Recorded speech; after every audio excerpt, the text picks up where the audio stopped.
Ko te upulea ki te koni ki te kumingawa te kau tūpulanga ube mawhutuna kei hoko atu pe ia aho nei. Upulea ki aia e whai te sitasa mo te pilo whakapuleanga malui o te ngā wei falani. Ne whai e te sivi te pō te wharia whālo lo tonga hola e toru, ka wai te toko hongfuru maono. Sivi ki te uvanga ke heke heo te lea whakawhalani, pene e muri e te toko lua ufa whine ngā ue o te sitasa. O tu siviani ne whai taru mai te rua whetahi, ko tōna ke heke pē ne i te rua whetahi ne sivi pē ia te uwhanau a ne kua wheala ke whakalaka i te whawhine paparangi, ko te whawhine paparangi ne whakao mai pē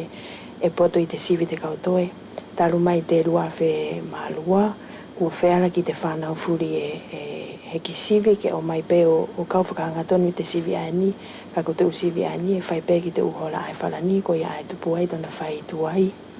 Ko te poto pē ai mauhinga ki a maua ke wheala ke whakaonga i lelei e te uwhanau ani e te whainga maari e kuna tō mau ke awata na tō loto noa ka na tō whainga i fuki ke lava te konga ani. E whakatokonga i te usivi ang ani e kaunga maari e te tamariki whawhine, pe e talamai e te uwhawhine ngā we e haupe e te tau mo te hahaianga o te tamariki e kau te usivi whea. Ko he whakakaukau lelei e toko nila heki tana tau kumi ngā we, pe a kātou lelei te sivi ko he matapā ai e ki a nātou ke na tau whulawai ki tua puleanga o whela lewa ki ni ihi ke whauatuai o na tau maori.